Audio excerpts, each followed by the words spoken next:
생각하는 것들을 그러니까 공부 잘하는 사람들의 특징이 있더라고요. 얼마 전에 얼핏 인터넷에 이렇게 돌아다니 영상을 보니까 조영구인가요? 조영구 아들이 영재예요. 영재인데 어떻게 영재를 만들었는가 그 엄마 얘기를 들어보니까 처음엔 뭘 물어보면 답을 안 가르쳐준대. 혼자 사줄 수 있게. 그 다음에 그 찾아낸 거를 엄마한테 설명하게 한대요. 그 다음에 답을 다시 알려준대요. 이렇게 해서 아이가 이거를 그러니까 어떻게 보면 그런 것 같아요. 우리가 하나님의 말씀을 들었을 땐 다 아는 것 같아요. 근데 이걸 설명을 해봐야 그래야 이게 내게 되는 거야. 그러니까 아무리 난 이거 알고 있던 건데 라고 했는데 막상 설명해보라고 하면 아무 말 하지 못하면 사실은 그거는 알고 이해했다고 말하기는 좀 어려운 부분이 아닌가. 그런 차원에서 우리 공부가 되게 중요한 거예요. 네. 그러니까 우리가 평소에 알고 있던 거 그렇게 생각했던 거 우리가 넘어서서 어떤 의미를 갖는지 좀 더 현미경으로 이렇게 보듯이 좀 자세히 함께 살펴보도록 하겠습니다. 자, 6월절에 6월절이 뭐라고 그랬죠? 6월절 뭐라 그랬어요? 출애굽할 때 어린 양의 피로 죽음을 면했죠. 넘어간 거죠. 하나님의 전적인 은혜를 받아서 생명을 얻고 하나님의 백성으로서의 삶을 시작할 수 있는 그런 기회가 시작된 게 바로 6월절이라는 거죠. 그 6월절에 예수님이 예루살렘에 가셨어요. 많은 사람들이 있었어요. 그리고 예수님께서 행하시는 표적을 봤어요. 본 다음에 예수의 이름을 믿었다 이렇게 얘기하고 있다는 거죠. 이 사람들 왜 믿었어요? 표적을 봤기 때문에 믿은 거예요. 표적을 안 봤더라면 안 믿었겠죠. 예수님이 도마한테 뭐라 그랬죠? 네가 본 거로 믿느냐? 보지 않고 믿는 자는 복되도다. 이렇게 얘기했잖아요. 이 사람들은 봤기 때문에 믿었어요. 그리고 이 사람들의 모든 신앙의 모습들, 예수님 믿는다고 말은 했지만 사실 믿는 목적이 이미 본 것, 자신의 눈으로 확인된 것에 제한되어 있어요. 그러니까 이런 사람들은 보이지 않는 것을 통해서 믿을 수 있느냐? 사실 그런 지경에 가기엔 좀 많이 어렵죠. 왜냐하면 보는 것에 길들여져 있으면 그래요. 아까 우리가 그 수요 예배 시간에 은사에 대해서 얘기했잖아요. 한번 이 보이는 것에 맞들리기 시작하면 이 끝이 없어요. 뭐 예를 들어서 병 고치는 은사 가지신 분이 어느 목사님이 계셔요. 근데 자기가 몸이 아팠어요. 그분한테 가서 기도받고 좀 나아지는 것 같아요. 이 사람에겐 이 목사님이 뭐예요?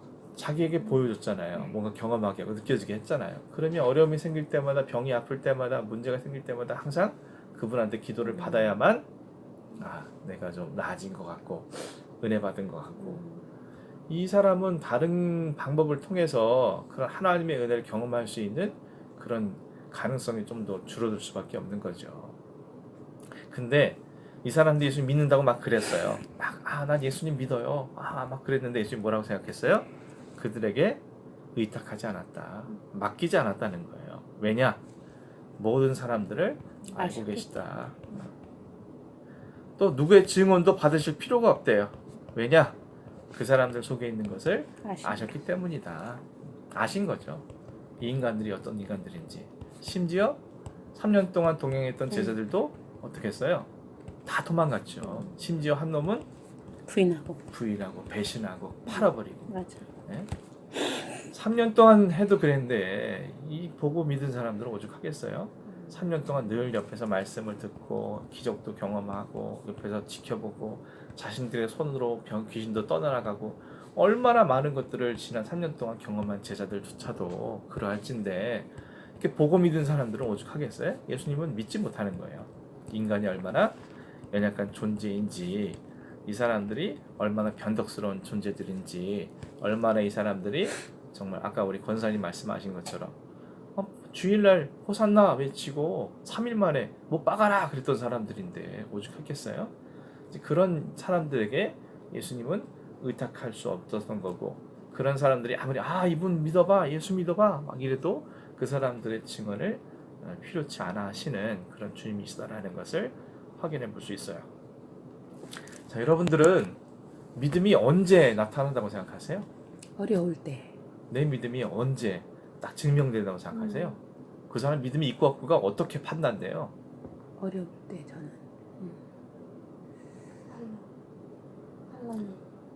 어려울 때. 결정적인 순간에 그 사람 믿음이 있느냐 없느냐가 판가름 나요.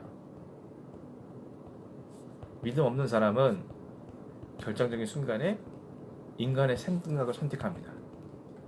믿음 있는 사람은 결정적인 순간에 예수님을 선택해요. 그게 믿음인 거죠.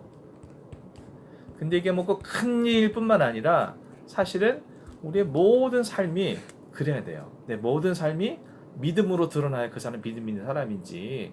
뭐 어려울 때는 누구나 가다 지푸라기 짚는 심정으로 와서 새벽기도 하죠. 어려울 때는 누구나 가다 믿음이 좋아져요. 왜냐하면 절대자의 능력이 필요하기 때문에 믿음을 가질 수밖에 없어요.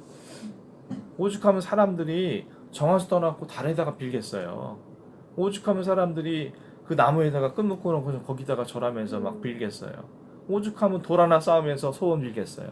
오죽하면 태양이 떠오르는 태양 보면서 소원을 빌겠어요. 심지어 소를 끄면서도 소원 빌어. 사람들이 얼마나 어려울 때는 누구나가 다 믿음이 좋아져요. 누구나가 다 결정적인 순간에는 다 믿음 있는 것처럼 스스로도 여겨. 그러면서 위기를 겪으면 넘어가면 어떻게 돼요? 믿음이 진짜 믿음이 그때 드러나는 거예요. 평상시의 삶을 통해서. 사사시대가 그랬어요. 사사시대에 이스라엘 백성들이 막 죄를 지으니까 하나님이 깨달으라고 뭐 대적들에게 손을 맡겨버려요. 그럼 대적들한테 막 괴로움 당하잖아요. 그럼 하나님 잘못했어요. 우리 좀 살려주세요. 막 그래요. 하나님이 정말 불쌍하잖아요. 그러니까 사사를 보내서 구원해줘요. 평안해지면 또 어떻게 되느냐? 또 잊어버리고 장숭배하고 또 죄짓고 또 잘못하고 또 하나님이 아이고 또 벌 내리면 또 잘못했어요. 막 그러고. 그게 사사시대. 자, 그러면 제가 다시 물어볼게요. 언제 우리 믿음이 증명돼요? 평상시 삶을 통해서. 평상시 삶을 통해서 그 사람의 믿음이 증명되는 아멘. 거예요.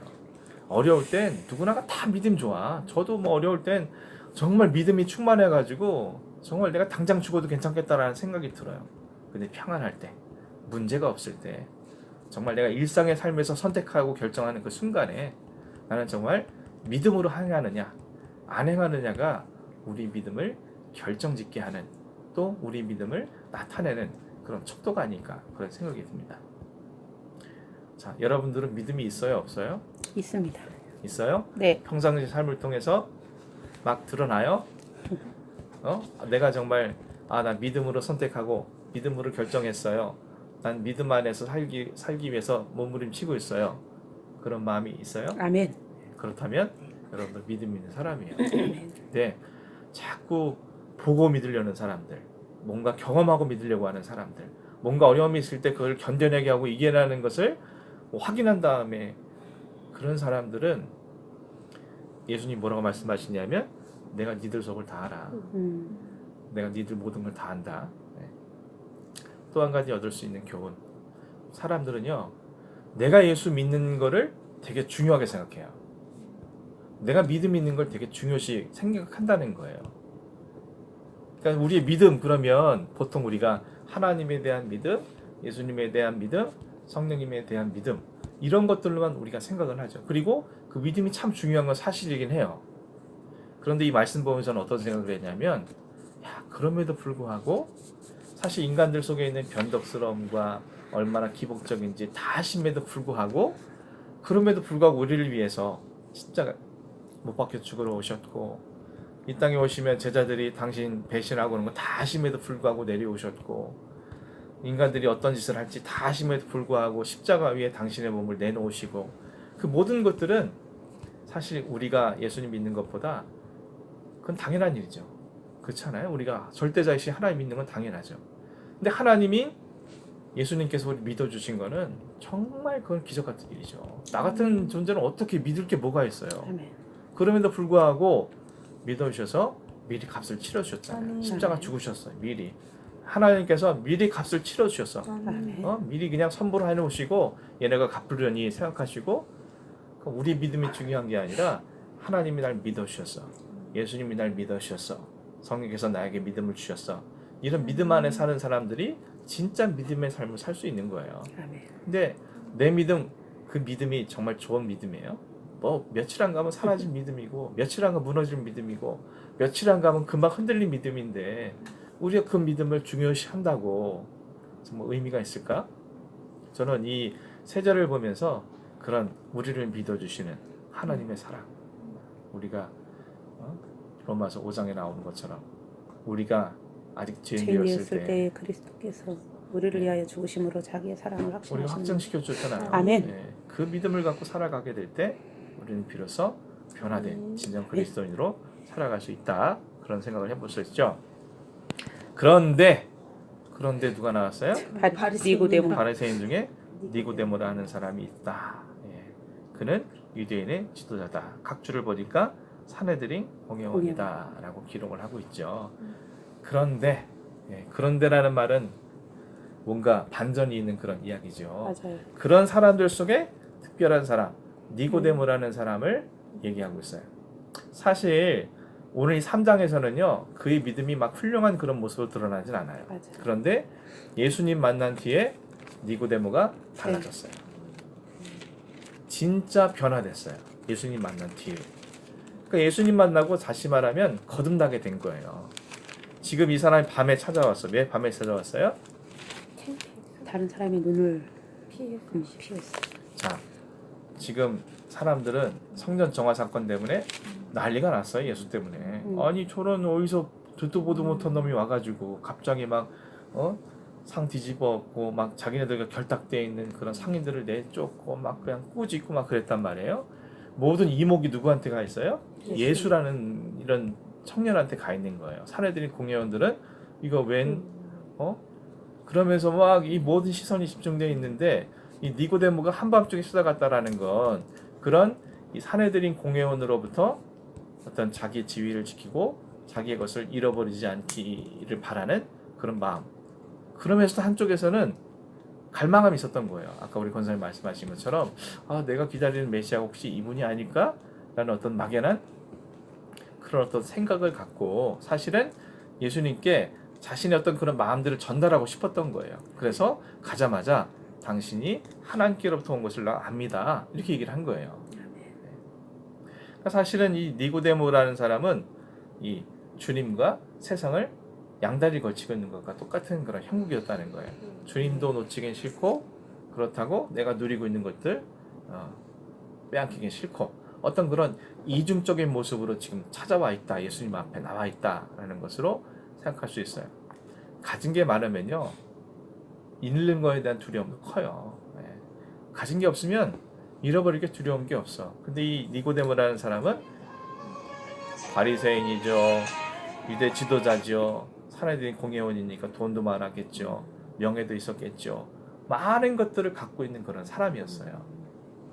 근데 밤중에 예수님께 찾아왔어요. 근데 예수님 만나서 거듭났어요. 변화됐어요. 어떻게 되냐? 사내들인 공회에서 당당하게 예수님을 비호하는 이야기를 해요. 맞아. 당당하게. 이때는 무슨 마음이었겠어요? 나 뭐 가지고 잃어도 상관없어. 난 이제 더 이상 뭐 중요하지 않아. 내가 뭐 예수님 비호해가지고 뭐 너희들이 날 뭐 바보라고 얘기해도 상관없어. 난 이제 더 이상 너희들 시선보다 내가 예수님 만나서 거듭난 게 더 중요해. 라는 이야기를 한 거예요. 또 나중에 뭐가 나옵니까? 예수님 돌아가셨을 때 장사 지낼 때 요셉과 아리마대 요셉과 니고데모가 함께 장례를 치러드려요. 제자들 다 도망갔는데 니고데모만큼은 침향과 뭐 여러 가지 장례용품을 가져다가 아리마대 요셉은 자기 그 굴을 무덤을 예수님께 내어드리고, 예수님은요 그냥 죽은 게 아니라 국사범으로 죽은 국사범. 정말 십자가에 죽을 정도로 극악무도한 그런 죄인으로 낙인 찍어서 돌아가셨어요. 근데 지금 한 사람은 사내들인 공회원, 한 사람은 부자. 근데 이 사람들은 아까 뭐라고 말했어요? 가진 게 많으면 잃을 것도 많다고 했잖아요. 그런 사람들이 국사범, 그 구강무도한 그렇게 죽은 예수님을 시체 주세요. 시체 받아왔어요. 그게 니고데모. 요셉하고 요셉, 니고데모 같이 아리마대 요셉. 하고 같이 같이. 그 시체 주세요. 이거는 나 그 사람 동조한 사람이에요. 난 비워하는 사람이에요. 난 그 사람과 같은 무리예요. 이런 여러 가지 의미들을 갖고 있는 그런 뜻이에요. 네, 구강무도한 그 시체를 달라 했죠. 또 자기가 세무덤. 묻히려고 했던 세무덤을 내어드렸죠. 장례용품 일체를 책임졌죠. 제자들도 안 했던 그 일들을 이 두 사람이 한 거예요. 그러니까 이제는 나 이제 주님을 살 거야 라는 그런 선포와 마찬가지예요. 어떻게 됐어요? 변화가 완전히 된 거예요. 누구처럼 믿는 척하면서 딴중에는 결정적인 순간에 도망가고 그런 존재가 아니라 정말 철저하게 거듭난 자의 삶을 살게 되었다라는 것을 이 니고데의 모습을 통해서 볼 수 있는 거죠. 그래서 사도 요한이 그런데 하면서 그렇지. 니고데모라는 한 사람에게 시선을 맞추고 초점을 맞추어서 이제 복음의 진리에 대해서 설명을 하는 그런 장면들이 등장을 하고 있는 거예요. 자, 근데 아직 지금은 완벽한 믿음이 아니었어요. 그래서 2절에 뭐라고 되어 있습니까? 당신은 하나님께로부터 오신 선생인 줄 압니다. 하나님이 함께 하시지 아니하시면 당신이 행하시는 이 표적을 아무도 할 수 없습니다. 뭐 보고 왔어요? 이 사람도 표적을 보고 온 거예요. 그러니까 마음으로부터 외시하시다, 그리스도다, 뭐 하나님으로부터 온 분이다 이렇게 한 게 아니라 보고 온 거예요. 뭔가를 보고. 물론 그게 성전 정화 사건인지 아니면 앞에 말했던 수많은 표적 가운데 하나를 보고 온 건지는 모르겠지만 어쨌든 이 니고데모도 뭔가를 보고 이분은 하나님이 보내신 분이구나 라는 걸 어떤 막연한 그런 믿음을 갖고 아직 구체적인 믿음이 아니라 그냥 막연한 믿음을 갖고 온 거예요. 그래서 아까 권사님 말씀하신 것처럼 랍비라고 이름을 부르면서 찾아오게 된 거죠. 그런데 예수님께서 뭐라고 말씀하셨어요? 거듭나지 않으면 하나님 나라 볼 수 없어. 동문서답이죠. 맞아요. 아니 물어보는 거 얘기한 건 당신 하나님께 온 분입니다. 너 거듭나야 돼. 이거는 뭔가 이치에 맞지 않는 어떤 그런 표현인 것 같지요. 근데 우리가 좀 그 의미를 좀 더 깊이 생각해 보면 그 이유를 알 수 있어요. 왜냐? 자, 이 사람은 막연한 믿음이라고 했죠. 네. 막연한 믿음이 계속되면 어떻게 될까요? 그냥 아까 앞절에서 봤던 23, 24, 25절에 있는 수많은 사람 가운데 한 사람으로 끝나는 거예요. 맞아요. 제자들과 똑같은 배신자가 될 수 있고 얼마든지 예수님을 떠난 한순간은 믿음이 좋은 사람처럼 보일 수도 있겠죠. 근데 그게 지속적인 사실 믿음이라는 건요. 어떤 한순간만 반짝하고 사그러들고 반짝하고 사그러드는 게 아니라 점이 모여서 선이 되는 것처럼 늘 이게 믿음이라는 게 유지가 돼야지 그걸 진짜 믿음이라고 말할 수 있는 거예요. 누구든 정말 처음 막 뜨거울 때, 막 은혜 받았을 때 그때는 누구든지 다 헌신할 수 있어요. 근데 어려울 때나 힘들 때나 좌절할 때나 절망할 때나 기쁠 때나 슬플 때나 언제든지 그 믿음을 유지하는 건 참 힘들어요. 그 믿음을 갖는 게 진짜 믿음이라는 거예요.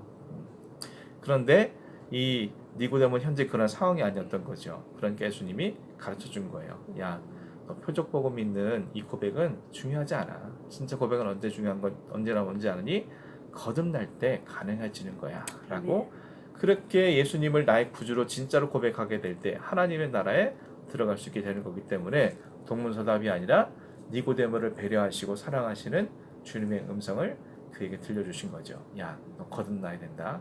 거듭나야 하나님 나라 들어갈 수 있어. 거듭나야 표적에 좌우되는 믿음이 아니라 진짜 이 선과 같은 믿음을 지닐 수 있어. 라고 예수님께서 니고데모에게 이야기를 해주신 거예요. 자, 그러면 거듭난다는 게 뭐냐? 각주 3번에 뭐라고 되어 있습니까? 3번이요? 위에서. 위에서. 거듭난다는 게 뭐냐?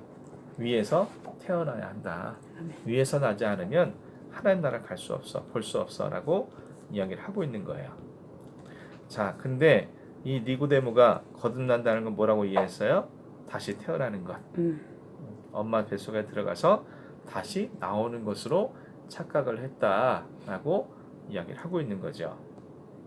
자, 다시 말해서 인간으로 이해할 수 있는 그런 범주가 아니다. 거듭남에 대한 어떤 비밀은 사람들의 이해와 생각을 뛰어넘는 거다라는 걸 볼 수 있죠. 자, 여러분들이 제가 아무리 거듭남에 대해서 설명을 해도 그것은 우리가 이해할 수 있는 그런 범주가 아니에요. 누가 거듭났냐 아니냐 우리로서는 판단할 수 없어요. 그거는 주님께서 우리에게 주신 믿음으로 말미암아 가능해지는 것이기 때문에 우리가 뭐 거듭난다는 게 뭡니까 어쩝니까 이렇게 이야기하더라도 그거는 자, 그래서 이해하고 믿는 것보다 믿을 때 이해가 되는 게 바로 거듭남의 비밀인 거예요. 자, 예수님이 설명을 했어요. 진실로 진실로 내게 이르노니 사람이 물과 성령으로 나야 한다. 이게 거듭남의 의미라는 거예요. 자, 물로 난다. 물은 뭐였어요? 지금까지 여기 성경을 보면 물은 뭐를 대표합니까? 죄 씻음, 회개. 죄 씻음, 회개. 있다는 죄는 뭘로 표현했어요? 세례. 세례. 네. 세례가 무슨 뜻이에요? 하나님의 자녀가 되는 어떤 표시, 시작. 자, 로마서 6장 볼까요? 네.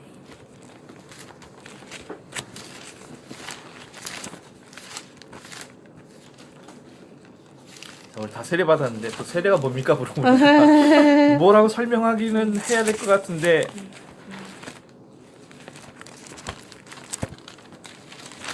자 6장 3절부터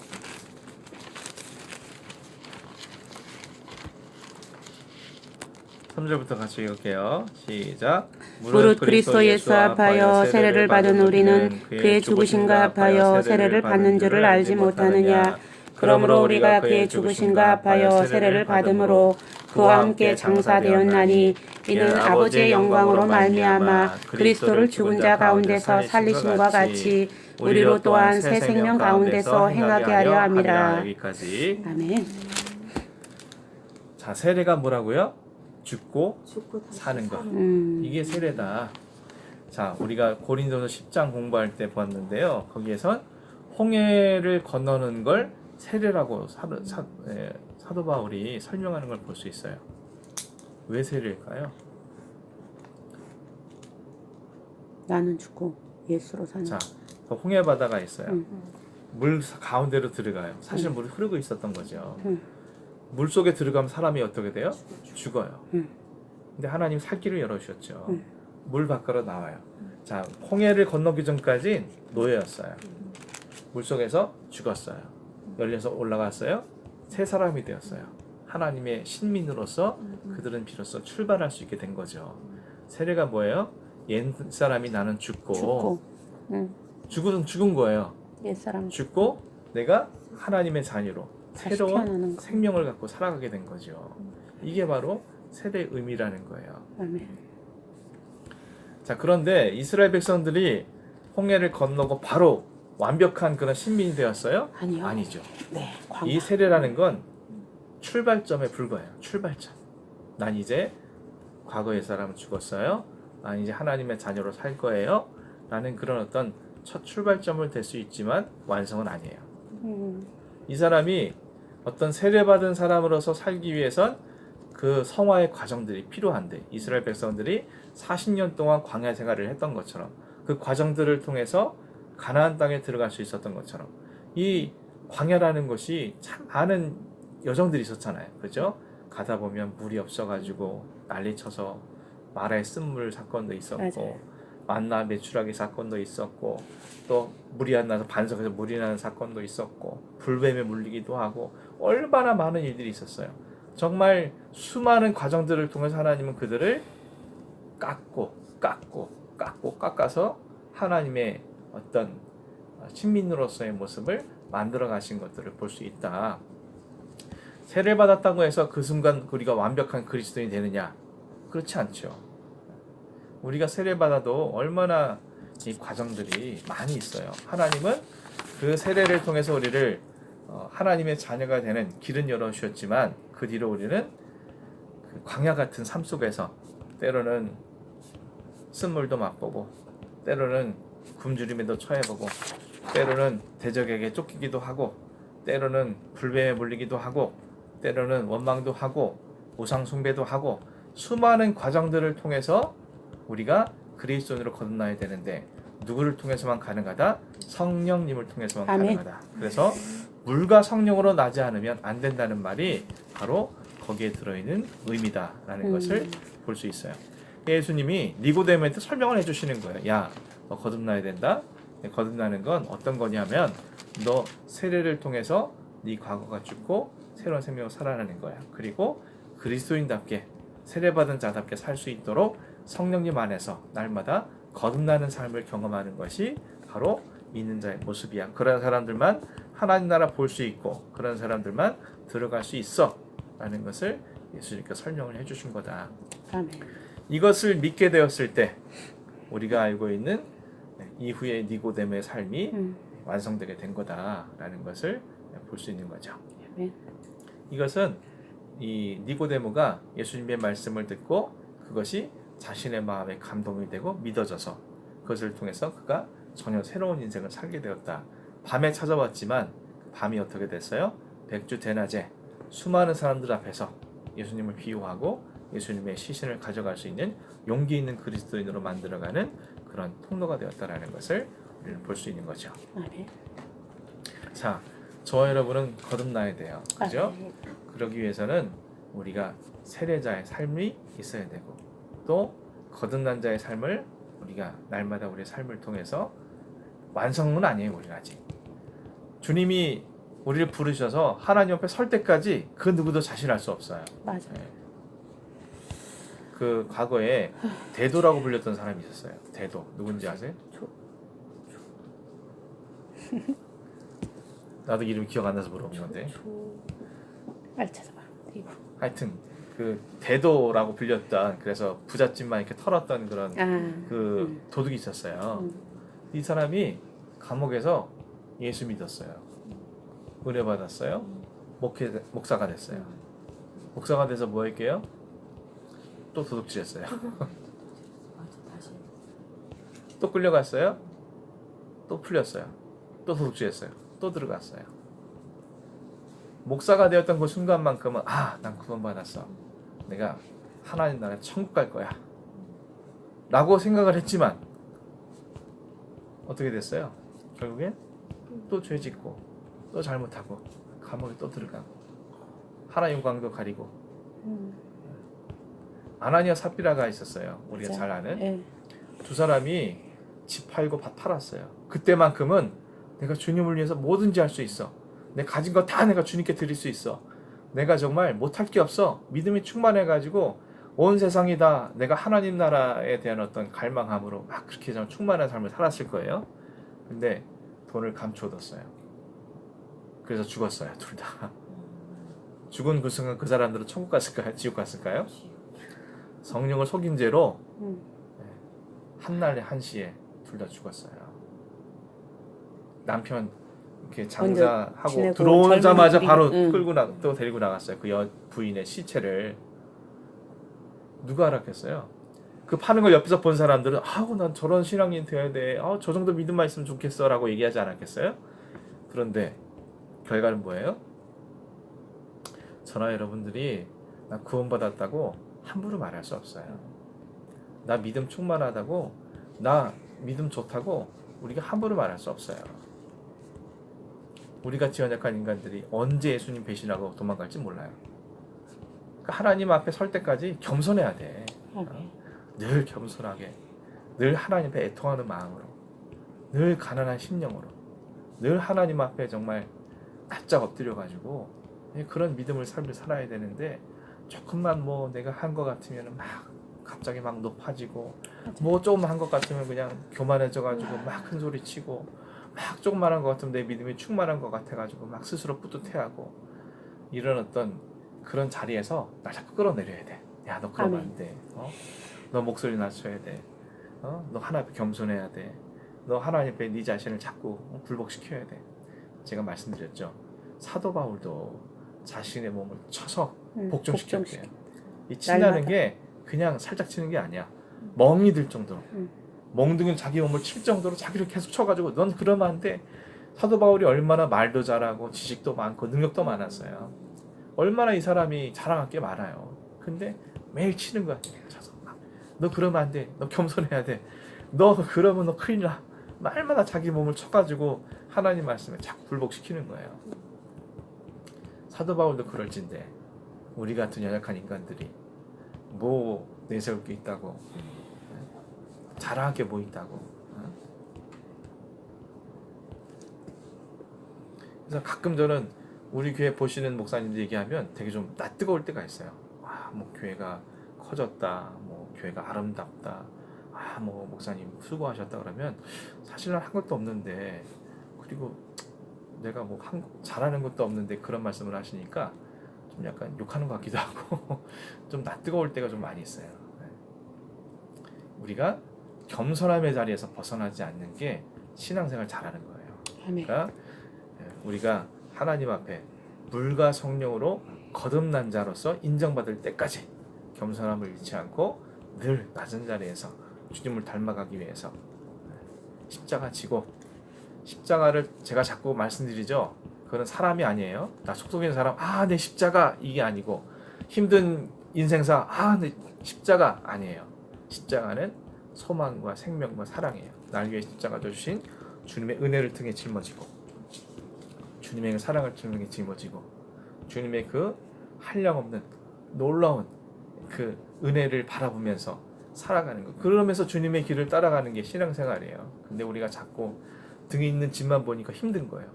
저 인간 내가 지고 가야 되는데, 내가 저 일들을 내가 지고 가야 되는데, 내가 내 자식들 지고 가야 되는데, 그런 생각만 하면 그 길이 뭐 기쁨이 있겠어요. 힘들고 막 고행이죠. 그게 아니에요. 신앙생활은 고행이 아니야. 아멘. 기쁨으로 감사하면서, 물론 힘들 때도 있지만 그래도 내가 하나님 바라보면서 내 뒤에 있는 날 위해 십자가에 죽으신 주님을 생각하면서, 그러면서 하루하루 기쁨으로 살아가는 것이 진정한 신앙인과 또 거듭난 자의 삶이 아닐까 생각해 보게 됩니다. 여러분께서 거듭난 자의 그런 은혜를 경험하셔서 니고데모와 같은 그런 진정한 변화된 그리스도인으로 살아갈 수 있기를 간절히 바랍니다. 혹시 뭐 질문할 거 있으세요?